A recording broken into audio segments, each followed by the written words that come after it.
এই পার্কের পরবর্তী সীমানায় ডাবল লেনের রাস্তা, সেটা এখন সংকুচিত হয়ে সিঙ্গেল লেনে পরিবর্তিত হয়েছে। একটা জীবনের বদলে একটা পার্ক আসতে পারে না। এইখান থেকে আমরা আমাদের দেখা যায় যে চৌমাথা থেকে রূপাতলী পর্যন্ত একটা দীর্ঘ জট আমরা খেয়াল করি। দর্শক সমকালে স্বাগত জানাচ্ছি, আমি খান মনিরুজ্জামান। আমি বর্তমানে রয়েছি বরিশাল ঢাকা মহাসড়কের চৌমাথা এলাকা। আপনারা দেখতে পাচ্ছেন আমার পিছনে এই বরিশাল ঢাকা মহাসড়ক, আর এই মহাসড়কের এই যে 4 লেনের সড়ক, এই সড়কের মাঝখানে একটি দাঁড়িয়ে রয়েছে পার্ক। এই পার্কটির নাম শাহনারা বেগম পার্ক, আর এই পার্কটি স্থাপন করেছিলেন বরিশাল সিটি কর্পোরেশনের সাবেক মেয়র সেনিয়াবাদ সাদিক আব্দুল্লাহ, আর সাদিক আব্দুল্লাহর মায়ের নামে এই শাহনারা আব্দুল্লাহ পার্ক। আর এই পার্কটিকে এমন জায়গায় তৈরি করা হয়েছে বরিশাল ঢাকা মহাসড়কের ব্যস্ততম এই সড়কটির মাঝখানে।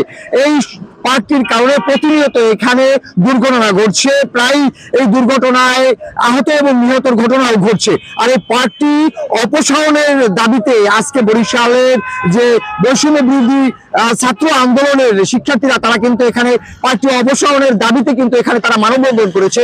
আমরা কথা বলবো এই মানববন্ধনে অংশ নেওয়া ছাত্র নেতৃবৃন্দের সাথে এবং স্থানীয় লোকজনের সাথে, জানবো কেন তারা এই অপসারণ চাচ্ছে এই পার্কটির।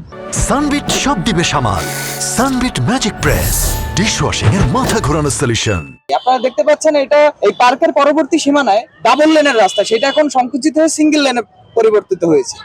আমরা এখানে ঘটনাস্থলে আসার পর এখানে যারা স্থানীয় বাসিন্দা রয়েছেন তারা আমাদের কাছে অভিযোগ করতেছিলেন যে এর মধ্যে একজন মহিলা অটো পাল্টে গিয়ে অ্যাক্সিডেন্ট করে তার পায়ের গিট ছুটে গেছে এবং সেটা দেখে একজন অজ্ঞান পর্যন্ত হয়ে গেছে। সেই মানে অ্যাক্সিডেন্টের ভয়াবহতা দেখে যদি কাটলেও সমস্যা ছিল না, যদি এটা দিয়ে কোনো উপকারিতা আসতো, কিন্তু দিনকে দিন এটা আমাদের জন্য একটা মরণ ফাঁদে পরিণত হয়েছে পার্কের বদলে। তা আমরা তো পার্কের বদলে একটা মানুষের জীবন দিব না, একটা জীবনের বদলে একটা পার্ক আসতে পারে না।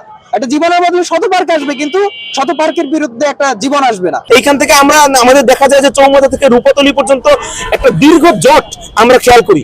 এছাড়া আমরা নতুল্লাবাদ থেকে কোনো ধরনের বড় ট্রান্সপোর্ট, এছাড়া আমাদের বরিশালের ক্ষেত্রে যে যোগাযোগের যে নিরবিচ্ছিন্নতা ঢাকার সাথে, সেটা ব্যাপকাংশে বিঘ্নিত হচ্ছে। আমরা চাই অবিলম্বে এই আমাদের জেলা প্রশাসন এবং বিভাগীয় প্রশাসনকে আমরা অলরেডি বৈষম্য বিরোধী ছাত্র আন্দোলনের পক্ষ থেকে আলটিমেটাম দিয়ে অবহিত করেছি।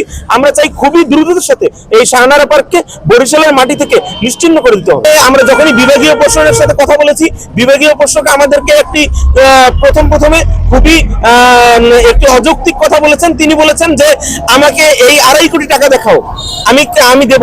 আমি বললাম যে আমরা নগরবাসীরা যে ট্যাক্স দেই, আমরা যে রেভিনিউ আপনাদেরকে কালেক্ট করে দিচ্ছি, সেখান থেকে আমরা আপনাদের ভরণ পোষণ শুধু না, আমরা আমাদের নগর কিরকম হতে পারে, আমাদের বরিশাল নগরীকে আমরা কিভাবে মালয়েশিয়া সিঙ্গাপুর বানাইতে পারি, সেগুলোর রোডম্যাপ আমরা দিয়ে দিয়েছি জনগণরা। আপনারা আর কি চান?